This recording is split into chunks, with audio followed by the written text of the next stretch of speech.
Sutra Teratai yang menakjubkan. Bab 19. Jasa kebajikan dari Guru Dharma.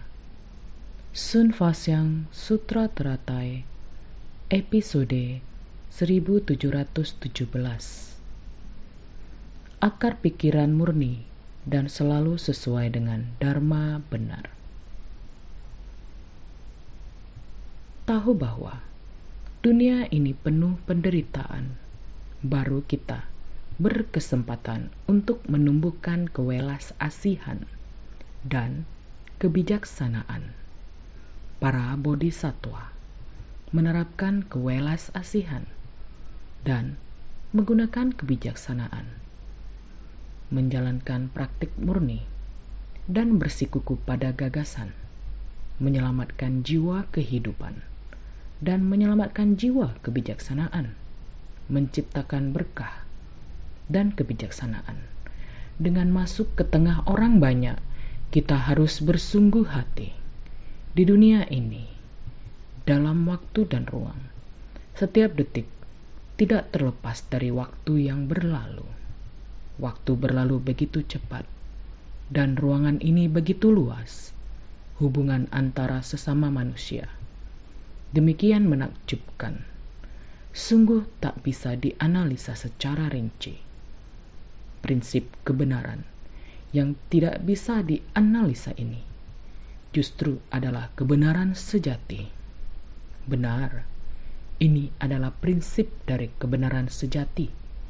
Di dalam ruang dan juga waktu, semuanya saling berkaitan. Malah sebagian orang tidak bisa menghayatinya dengan seksama. Afrika tahun 2019. Bodhisattva dari Afrika Selatan dan Afrika Timur berkumpul di Taiwan. Berapa lama waktu perjalanan yang diperlukan? Jaraknya 10.000 kilometer. Dengan pesawat dan perjalanan darat membutuhkan 1 hingga 2 hari.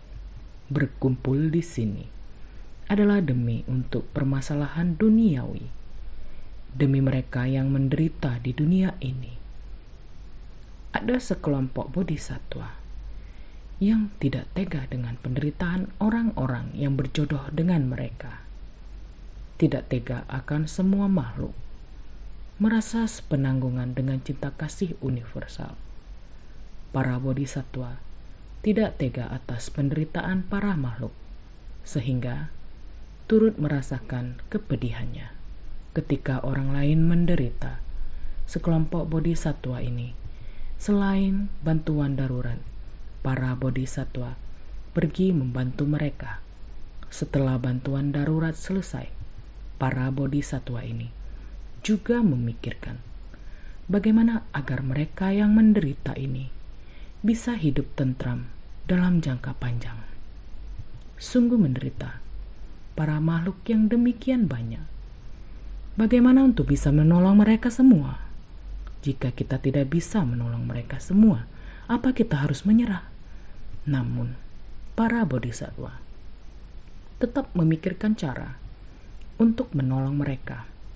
Bukan tidak bisa menolong mereka, tapi harus memikirkan cara untuk menolong mereka. Karena itulah para bodhisattva ini datang dan berkumpul di Taiwan. Terlebih dahulu membahas tentang penderitaan di negara ini, kemiskinan dan kesulitan rakyat-rakyat di sini.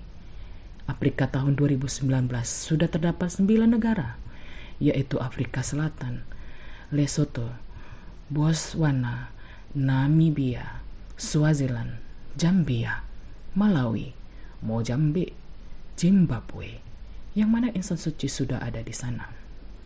Ketika relawan berinteraksi dengan orang-orang di sana, setiap keluarga dan rumah tangga yang mereka kunjungi, apa yang mereka temui merupakan penderitaan di dunia.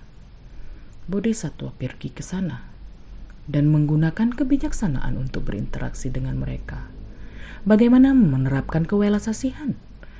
Yaitu harus berwelas asih serta memiliki kebijaksanaan. Perlu menerapkan kewelas asihan dan kebijaksanaan. Meskipun kita sangat tidak tega, melihat kemiskinan dan kesulitan mereka. Mereka kekurangan kebutuhan pokok untuk hidup. Kebutuhan pokok adalah segala sesuatu yang diperlukan untuk kehidupan sehari-hari, termasuk sandang, pangan, papan, dan transportasi. Segalanya serba kekurangan. Bagaimana kita dapat membantu mereka? Para insan suci Afrika, para bodhisattva ke tempat tersebut, mereka bersedia menjadi pelopor, mengembangkan cinta kasih universal bodhisattva di tempat itu, di tanah yang luas tersebut, menggarap tanah dengan cinta kasih universal. Mereka perlu mempunyai tekad ini, semangat seorang pelopor. Ia itu harus menggarap dengan sifat batin seperti ini. Juga harus bertekad untuk membangkitkan cinta kasih universal dan menebarkan benih kebajikan, serta perlu membangun ikrar dengan hati penuh cinta kasih universal. Tidak hanya menggarap, namun juga perlu menebarkan benih cinta kasih kepada mereka. Di tempat tersebut, tidak cukup hanya sekedar untuk makan. Kita juga harus berpikir lagi, bagaimana membina masyarakat setempat, supaya dapat memupuk batin yang agung dan membangun tekad. Bukan hanya bergantung pada kita untuk selalu membantu mereka. Kita perlu membimbing masyarakat setempat untuk membantu diri mereka sendiri. Kita perlu mengajari mereka untuk membangun tekad dengan hati yang penuh cinta kasih universal. Di tempat tersebut, benih bodhisattva sebenarnya sangat kurang. Masih perlu dari kita di sini, insan suci kita, para bodhisattva, harus melintasi 9 negara. Orang yang sama ini, awalnya dari Taiwan sampai Afrika Selatan, membangkitkan tekad agung, membangun ikrar agung, mulai demikian pergi menggarap, pergi mempelopori, pergi mengembangkan semangat cinta kasih universal. Di sana menabur benih kebajikan. Di tempat itu, pergi membimbing, mengajari penduduk setempat, melintasi perbatasan sedemikian rupa. Sudah sampai negara yang ke-9, mereka pulang memberi laporan, memahami apa yang dibutuhkan mereka, bagaimana membantu mereka. Sama halnya harus menerapkan kewelas asihan dan cinta kasih. Welas asih dan cinta kasih serta kebijaksanaan, semuanya harus diterapkan secara bersamaan saat bersumbangsi. Mereka menemukan bahwa penduduk setempat semuanya sangat polos, sangat tulus. Di dalam batin mereka tidak ada nafsu keinginan, tidak serakah, dan tidak ada nafsu keinginan murni dan polos. Layak bagi kita pergi bersungguh hati membantu mereka. Namun demikian besar, demikian luas, harus bagaimana? Ladang latihan bodhisattva ada di dalam batin setiap orang. Harus bagaimana supaya kita kembali ke ladang pelatihan? Semuanya berusaha memikirkan caranya, dan cara yang dipikirkan oleh mereka haruslah mempunyai tekad dan tujuan yang sama. Persyaratan utama adalah tahu bahwa dunia ini penuh penderitaan. Penderitaan di dunia memang sangat banyak. Jika mengetahuinya, baru kita berkesempatan untuk menumbuhkan kewelas asihan dan kebijaksanaan. Kita mengetahui tentang penderitaan di dunia. Bersama-sama kita bertekad. Dengan bertekad baru kita dapat menumbuhkan jiwa kewelas asihan, menumbuhkan kebijaksanaan kita. Untuk hal ini, kita perlu bersungguh hati demi penderitaan yang banyak di dunia. Maka kita harus memulainya, memupuk kebijaksanaan diri sendiri. Kewelas asihan, kebijaksanaan, hati penuh welas asih dan kebijaksanaan kita harus ditumbuhkan oleh diri kita sendiri. Makanan kita harus mengembangkan tekad batin bodhisattva. Para bodhisattva menerapkan kewelas asihan dan menggunakan kebijaksanaan. Kita harus menumbuhkan kewelas asihan dan kebijaksanaan bodhisattva. Kita harus mulai menerapkan kewelas asihan ini. Kewelas asihan adalah kedamaian. Kamu dan aku, kami punya pikiran adalah begini. Saya punya pikiran juga adalah begini. Bersama-sama hidup dalam keharmonisan, mempunyai arah tujuan yang sama. Kita harus saling mengasihi dan mencintai, menyatukan kekuatan demi penderitaan di alam manusia. saat kita menerapkan kewelas asihan seperti ini adalah demi kebaikan setiap orang. Inilah yang disebut menerapkan kewelas asihan. Kita harus menggunakan kebijaksanaan. Meskipun kita ingin memberi manfaat kepada setiap orang, akan tetapi kita tidak melakukannya serta membabi-babi buta. Kita harus menjadi seorang yang bijaksana. Kewelasasian demikian bukanlah kewelasasian yang asal-asalan. Menerapkan kewelasasian juga menciptakan berkah. Harus bisa membedakan dengan jelas bagaimana menerapkan kebijaksanaan agar dapat membuat setiap orang meningkatkan keharmonisan dengan tekad batin kita yang selaras. Demi para makhluk yang menderita itu, kita menghapus penderitaan mereka. Ini membutuhkan adanya ladang pelatihan dalam batin bodhisattva yang dapat menjalankan praktik murni dan bersikukuh pada gagasan. Menjalankan praktik murni berarti membersihkan pikiran dari kerisauan, menghindari perdebatan atau konflik dengan orang-orang. Jangan terlibat dalam permasalahan antar sesama.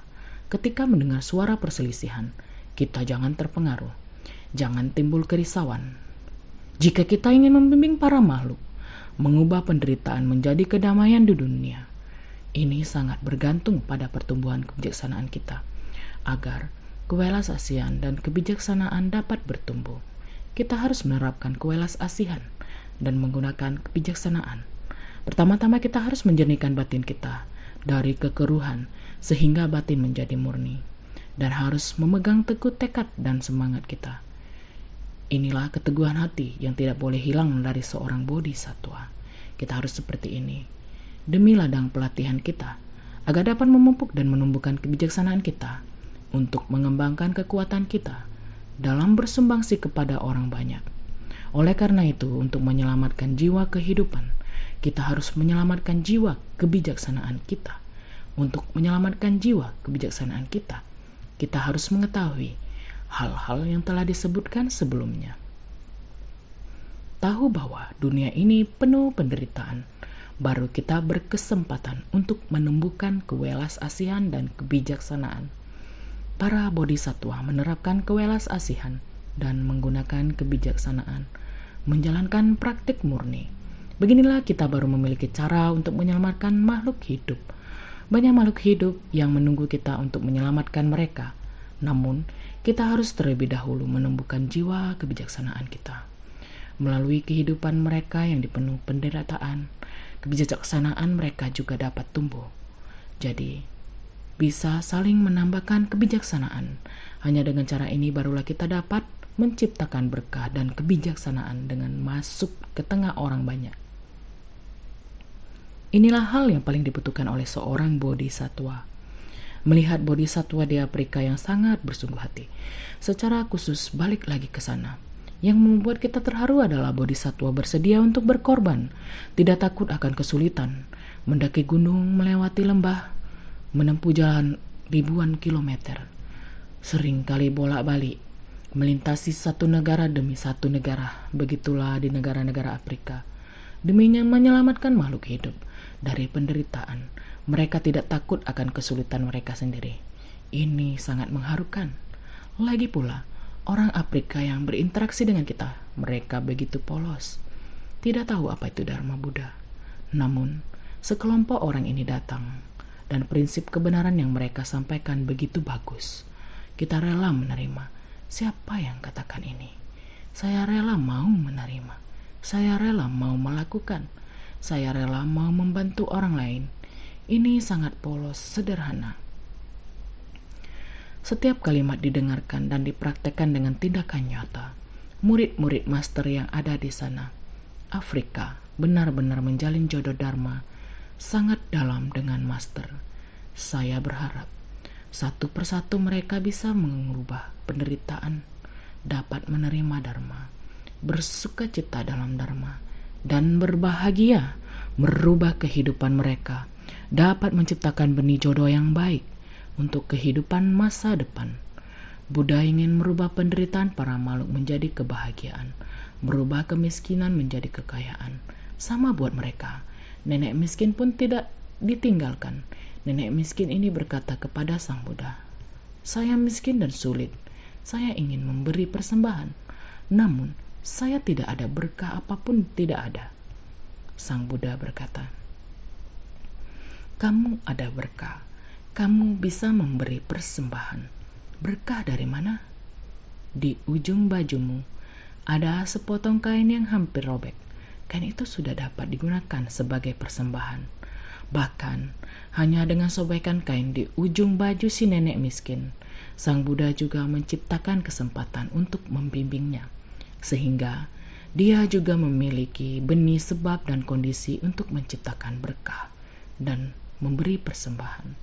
Pada saat ini, kita juga melakukan hal yang sama, membimbing mereka, menghidupkan kembali semangat celengan bambu. Mereka membayar 1 sen 10 sen. Mereka merasa hal ini bermakna dan dapat dilakukan, dan menghimbau semua orang untuk melakukannya.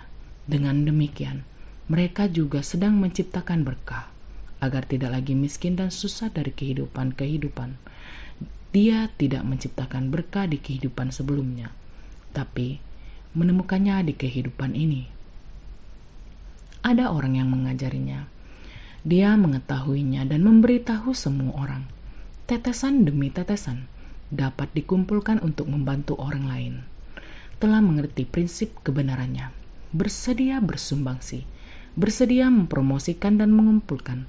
Lagi pula, dimanapun ada orang sakit, walaupun saya tidak mengenal mereka, tetapi saya ingin membantu mereka. Baik itu merawat orang sakit atau membantu mereka, orang yang lebih miskin dari dirinya sendiri. Mereka bersedia untuk bersumbangsi. Banyak sekali kisah-kisah, dan saya sangat tersentuh setelah mendengarnya. Oleh karena itu, kita ada cara. Jangan merasa orang miskin begitu banyak dan orang yang kesulitan begitu banyak. Mana ada metode untuk menyelesaikan masalah ini? Harus sangat jelas dan percaya diri. Beritahu kepada semua orang, ada jalan. Selama kita bisa mengumpulkan setetes demi setetes, sedikit lagi, setetes lagi, tidak akan mempengaruhi kehidupan Anda. Kumpulkan setetes demi setetes, maka akan dapat membantu dan menciptakan ladang berkah di dunia.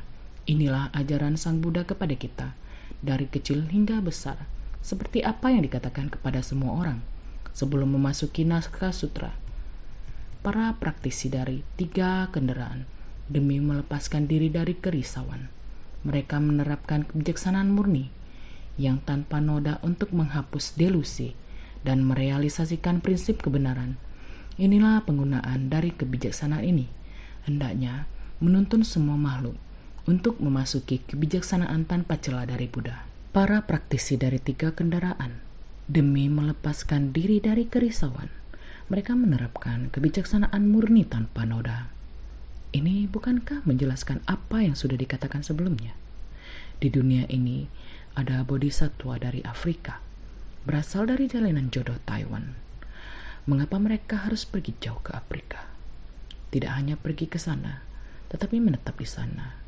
Sama seperti para praktisi dari 3 kendaraan, Pratyeka Buddha, Sravaka, dan Bodhisattva. Praktisi dari 3 kendaraan ini, besar, sedang, dan kecil. Praktisi kendaraan besar melakukannya seperti ini. Mari kita berkumpul bersama. Saya memberitahu kepada kalian, kita sebaiknya mengerti tentang masalah ini, harus memahaminya, bahwa kehidupan manusia di dunia tidaklah kekal.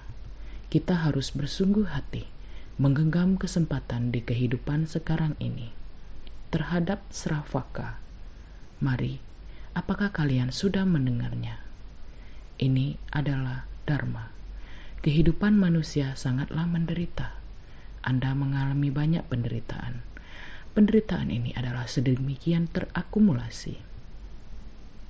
Kita harus memahami mengapa dunia sedemikian rupa. Inilah sebab dan akibat. Saat ini ada orang yang bersedia datang ke tempat ini, membawa kita, maka kita mengikutinya. Demikianlah Sravaka dan Pratyeka Buddha mengikuti Bodhisattva. Bagaimana seharusnya mempraktikkan dan membina diri di tempat itu? Saya juga menganggapnya sebagai para praktisi dari 3 kendaraan. Para Bodhisattva ini Pergi ke tempat tersebut, berbicara sebentar dengan mereka sudah sangat cocok. Mereka bisa mulai membawa para bodhisatwa kita untuk memasuk agar masyarakat bisa lebih memahami, agar mereka dapat mengetahui metode. Inilah yang diinginkan agar mereka ketahui. Bagaimana dapat terlepas dari kerisauan? Dengan hati tanpa noda. Saya tidak hanya memperhatikan diri saya sendiri. Saya sekarang sudah tahu ada bodhisatwa yang memberitahu saya. Saya harus membantu orang lain. Membantu orang lain. Kita tidak boleh hanya memperhatikan diri kita sendiri, sama seperti yang ada di Afrika Timur. Di Maputo sana, terdapat 2.000 sampai 3.000 benih relawan lokal. Sekarang, di Port of Beira, tempat ini adalah tempat bencana. Dua tempat ini berjarak 1.000 km lebih. Tempat yang terkena bencana. Kita semua tidak mengenal mereka. Karena bencana, kita pergi menolong mereka. Ada beberapa negara relawan datang ke Port of Beira. Tentu saja, Maputo, benih relawan dari tempat ini, juga dibawa serta.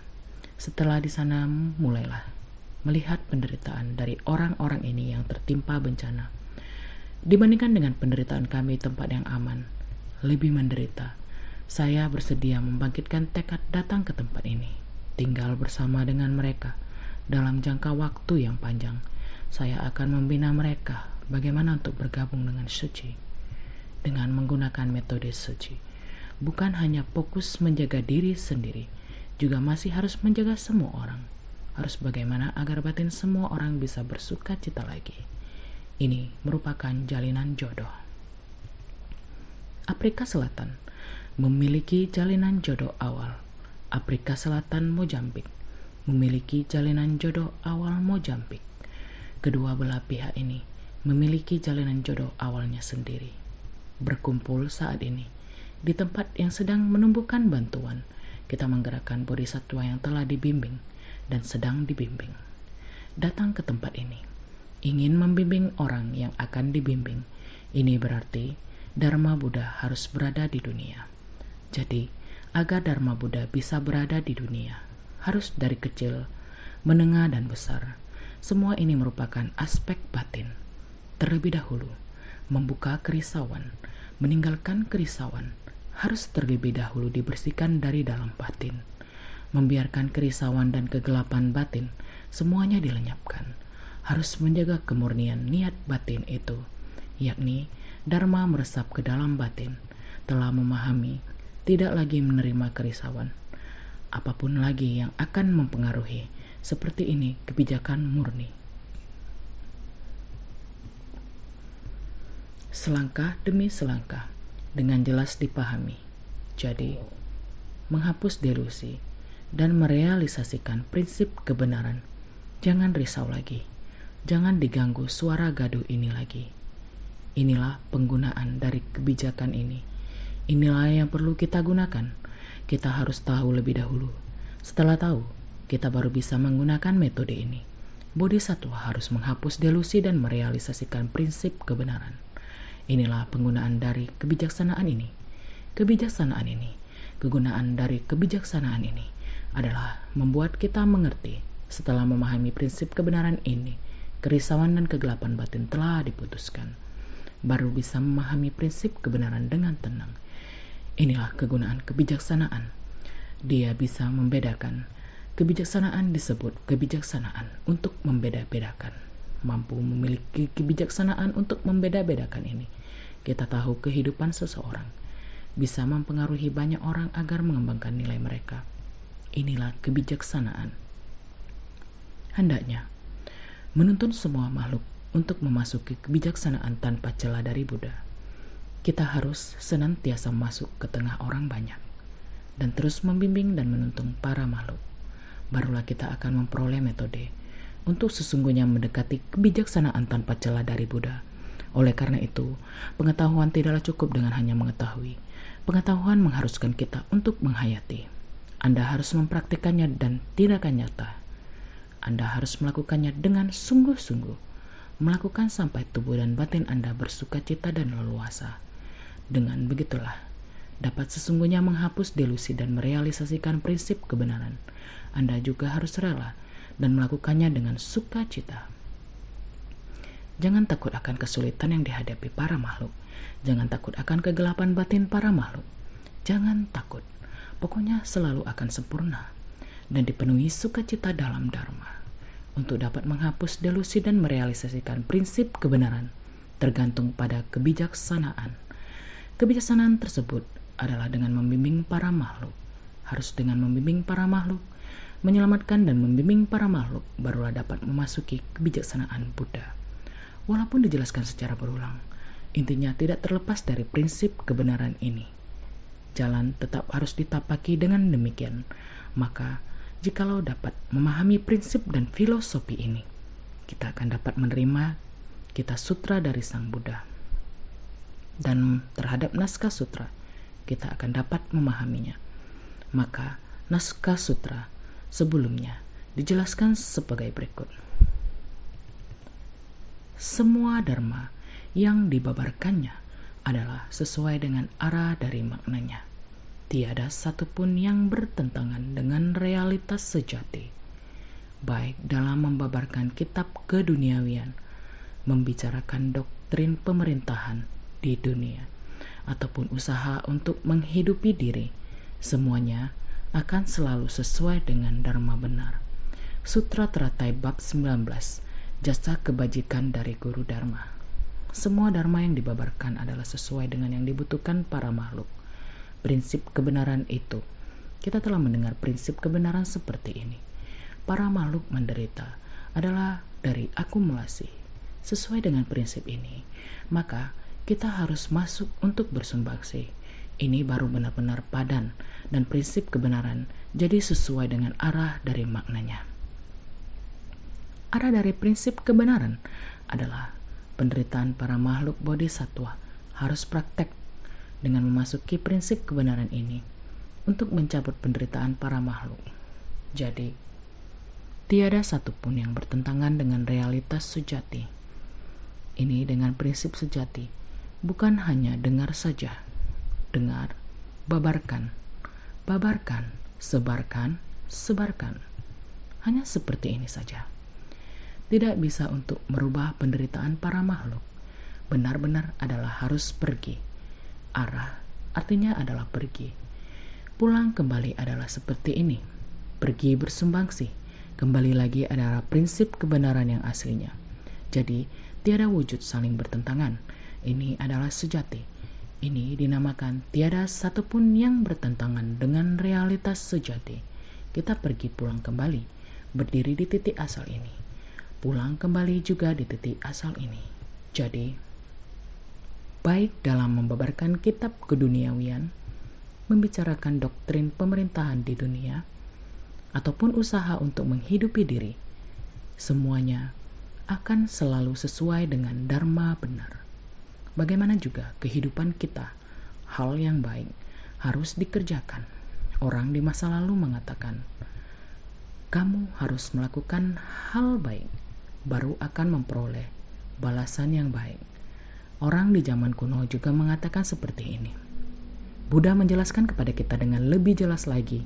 Jadi, semuanya akan selalu sesuai dengan dharma benar.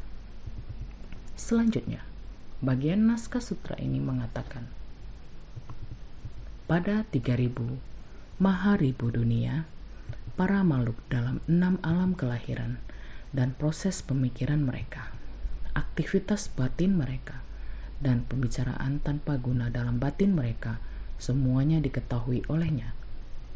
Sekalipun belum memperoleh kebijaksanaan tanpa celah, namun akar pikirannya telah murni seperti ini.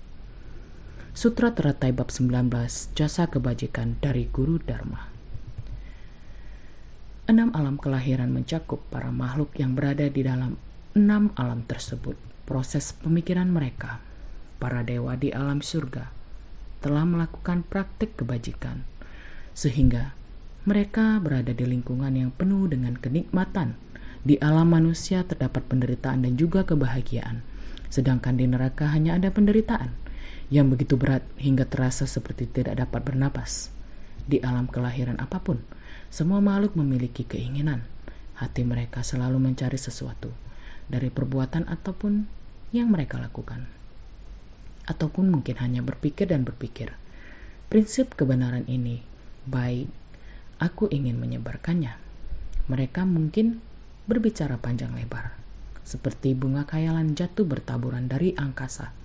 Kata-katanya sangat indah. Para makhluk di dalam 6 alam kelahiran tidak peduli apa yang dikatakan mereka itu baik atau buruk. Perilaku mereka adalah baik atau buruk. Tindakan mereka tidak lepas dari baik atau buruk. Ketidakmampuan untuk melepaskan diri ini membuat mereka harus berputar dan berputar dalam siklus tersebut. Pada 3000 maharibu dunia, para makhluk dalam 6 alam kelahiran dan proses pemikiran mereka, aktivitas batin mereka, dan pembicaraan tanpa guna dalam batin mereka. Bagi para makhluk dalam 6 alam kelahiran, munculnya sebuah niat pikiran atau setiap gerak-gerik tubuh mereka, baik itu baik ataupun tidak baik, berputar dan berlapis-lapis. Sejauh mana fungsi pikiran, tiada satupun yang bukan ilusi. Inilah pembicaraan tanpa guna terhadap segala dharma. Kita semuanya masih orang awam, mungkin akan mengatakan yang baik, melakukan yang baik, ataupun juga mengatakan yang tidak baik dan melakukan yang tidak baik. Baik atau tidak baik, berputar-putar di dalam pusaran. Para makhluk tidak mampu meneguhkan hati, tidak mampu melakukan kebajikan. Dengan batin yang tak tergoyahkan, saya sangat ingin berbuat kebajikan. Saya ingin melangkah di jalan bodhisattva. Namun, saya tidak mampu menahan diri. Sepatah kata dari seseorang yang terdengar oleh saya akan menyurutkan batin pencerahan saya, dan saya menjadi risau. Orang yang seperti ini sangat banyak. Maka itu adalah sulit untuk mempraktikkan jalan bodhisattva, tergantung pada niat pikiran kita. Niat pikiran ini disirat oleh kebijakan dan kejahatan, berputar-putar di tempat itu hingga berlapis-lapis, bertumpuk lapis demi lapis. Semuanya sehubungan dengan kebajikan dan kejahatan. Kejahatan dan kebajikan terus berputar, terus menumpuk, sangat menderita. Demikianlah para makhluk dari 6 alam kelahiran. Maka sejauh mana fungsi pikiran, tiada satupun yang bukan ilusi. Kita sebagai praktisi, jika batin kita masih terus berputar-putar, seberapapun banyaknya yang dikatakan, kita tidak akan mendapatkan apapun. Semuanya ilusi. Mungkin saja apa yang dikatakan oleh kita sudah sesuai dengan prinsip kebenaran. Semuanya mungkin jelas dan logis. Tetapi, jika kita tidak mempraktikkannya, ini juga adalah ilusi. Mana mungkin mendekati kebijaksanaan Buddha? Agar dapat mendekati kebijaksanaan Buddha, Anda harus mendedikasikan diri. Sudah dijelaskan sebelumnya. Maka, kita harus tahu tentang pembicaraan tanpa guna ini. Jika kita tidak mempraktikkannya dengan tindakan nyata, hanya membicarakan prinsip kebenaran dan tidak bergerak maju mendekati kebijaksanaan Buddha, tidak mempraktikkan prinsip kebenaran, maka kapan saatnya kita dapat kembali pada prinsip kebenaran? Tak akan pernah. Maka ini yang disebut dengan pembicaraan tanpa guna terhadap segala dharma. Semuanya diketahui olehnya. Para bodhisattva yang dapat menerima dan menegakkan sutra ini dengan setulus hati, serta menerapkan dharma dengan segenap kemampuan untuk membangun keteladanan yang sesuai tata krama, semua penerapan dalam batin mereka dapat diketahui olehnya. Semuanya diketahui olehnya. Kita harus tahu bahwa semua ini adalah hanya membuang-buang waktu, sia-sia. Apa yang kita katakan, kata-kata kita adalah kosong, karena mereka tidak dapat menerima apa yang kita katakan. Tidak mau mendengarin dan tidak mau melakukannya. Apa yang kita katakan adalah sia-sia. Saya berkata kepada kalian, mengapa kalian tidak mau mendengar? Anda tidak pernah mendengarkan apa yang saya katakan. Sia-sia apa yang kita katakan. Sudah disampaikan, tapi mereka tidak melakukannya. Jadi, disampaikan juga tidak ada gunanya. Jadi, kita harus tahu bahwa bodhisattva yang dapat menerima dan menegakkan sutra ini dengan tulus hati, serta menetapkan dharma dengan segenap kemampuan untuk membangun keteladanan yang sesuai tata krama, segenap kemampuan, yaitu berusaha semaksimal mungkin. Jika berkata ingin melakukannya, akan melakukannya dengan tuntas. Ini disebut segenap kemampuan. benar-benar fokus, begitu kita menapaki jalan bodhisattva, tidak akan kembali, karena pada akhirnya akan membawa kita pada prinsip kebenaran atau kondisi Buddha. Jadi, kita harus segenap kemampuan untuk membangun keteladanan yang sesuai tata krama. Kita harus bertindak sehingga kita menunjukkan kepada orang lain bahwa kita patut dihormati dan membuat mereka bersedia mengikuti kita sesuai tata krama, yaitu ketika semua orang melihat perilaku kita dan apa yang kita lakukan, mereka benar-benar mengagumi apa yang kita lakukan. Batin mereka terpengaruh, sehingga mereka bersedia mengikuti kita. Jadi, terkadang ketika orang tidak mendengarkan apa yang kita katakan, kita menyesali diri kita sendiri. Saya tidak melakukannya, makanya orang lain tidak mendengarkan saya. Kita kurang berbudi luhur, jadi kita harus segera tekun dan giat bersemangat. Kita hanya duduk dan mengeluh, maka kita akan mundur. Jadi, kita perlu belajar bagaimana berbicara, membuat orang bersedia mendengar. Jangan membiarkan mereka berprestasi. Kita sendiri juga memiliki kesan batin, itulah sebabnya kita berada di antara orang lain. Kita harus segenap kemampuan untuk membangun keteladanan yang sesuai tata krama. Semua penerapan dalam batin mereka dapat diketahui olehnya. Kita juga harus memahami hati mereka, bagaimana cara kerja pikiran mereka, apa yang menjadi fokus pikiran mereka. Kita harus sangat jelas dan memahaminya. Para makhluk dalam 3000 dunia memiliki jalinan jodoh untuk mendapatkan pengajaran sesuai kapasitas mereka. Giat bersemangat tanpa pernah bermalas-malasan. Dikarenakan memiliki pikiran murni, maka setiap perkataan mereka sesuai dengan pengajaran dari Buddha. Para makhluk dalam 3000 dunia memiliki jalinan jodoh. Para makhluk dari 6 alam kelahiran memiliki jalinan jodoh. Namun, bagaimana caranya kita bisa membantu mereka? Bagaimana kita bisa menuntun mereka? Ini semua tergantung pada benih sebab dan kondisi. Kembali pada topik Afrika. Fakta bahwa kita bisa pergi ke sana dan bertemu mereka yang menderita juga merupakan jalinan jodoh. Karena mereka benar-benar menderita, sehingga memerlukan bantuan kita. Dan kita memiliki jalanan jodoh untuk memberikan bantuan ini, maka kita mempunyai metode untuk memulai. Masuk ke dalam lingkungan mereka membawa prinsip kebenaran, dharma yang benar, ke tempat itu, dan mengajarkan, membimbing, serta menuntun mereka, agar mereka bisa membimbing dan menuntun yang lain. Ini benar-benar memutarbalikkan kehidupan saat mereka berada dalam kegelapan tanpa harapan, tanpa cahaya, tanpa bayangan. Kepadanya, asalkan kita memberikan mereka sedikit bimbingan, mereka akan punya jalan keluar. Oleh karena itu, untuk para makhluk memiliki jalinan jodoh untuk mendapatkan pengajaran sesuai kapasitas mereka. Dengan adanya jalinan jodoh ini, orang yang memiliki jalinan jodoh denganku akan membimbingku, maka dengan sendirinya aku juga akan menerima bimbingannya dengan sendirinya. Aku akan giat bersemangat tanpa pernah bermalas-malasan. Inilah jalinan jodoh. Kita hendaknya berikrar. Di alam manapun kita berada, kita hendaknya menciptakan jalinan jodoh untuk membimbing dan menyadarkan para makhluk, sehingga mereka mendapatkan kesempatan untuk menerima ajaran. Kita hendaknya memberikan mereka kesempatan untuk dapat giat bersemangat, dan dengan sendirinya, tanpa bermalas-malasan, dikarenakan memiliki pikiran murni. Bagaimana cara kita memurnikan pikiran mereka? Bagaimana cara kita menunjukkan arah tujuan? Untuk mengikis noda batin mereka, kita sendiri juga demikian. Yang sedang kita bicarakan sekarang ini adalah jalinan jodoh yang lain. Metode apa yang harus kita gunakan?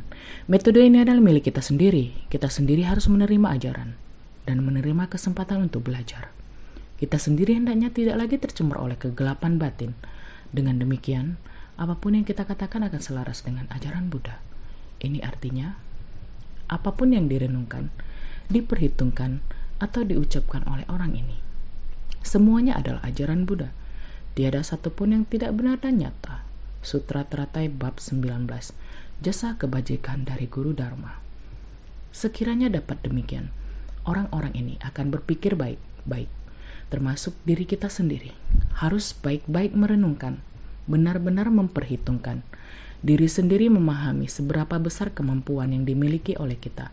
Kita memahami kemampuan kita, ditambah dengan kekuatan mereka. Kekuatannya ditambah dengan kekuatanku.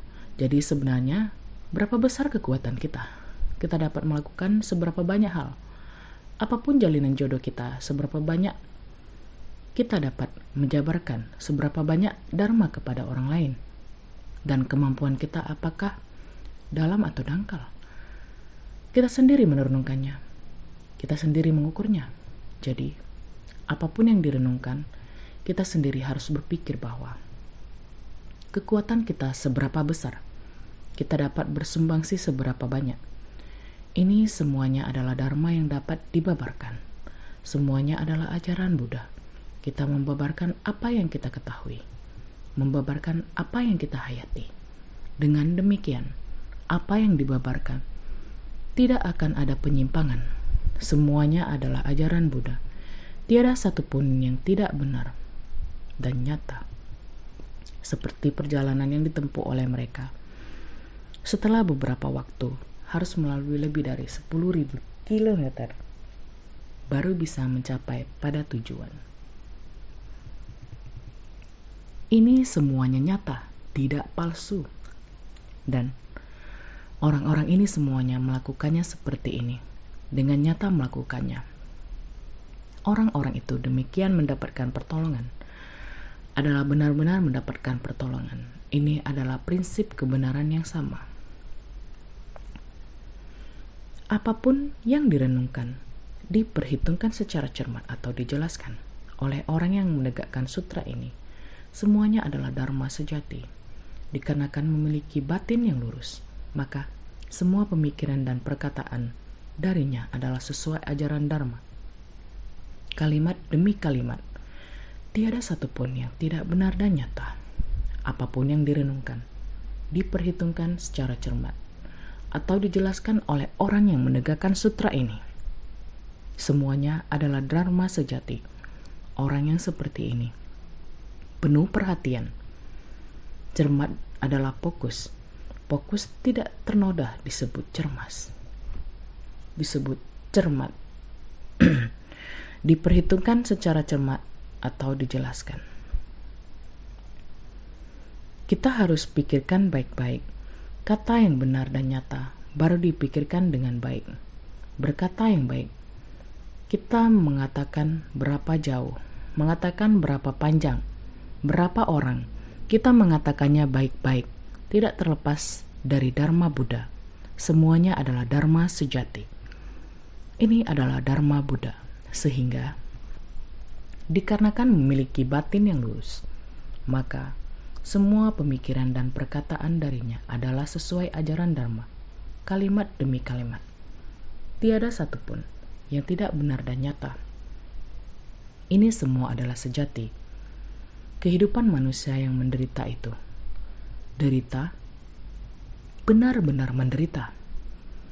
Yang dikatakan Buddha, penderitaan adalah penderitaan yang nyata, karena kita telah melihatnya. Kita mendengarkannya.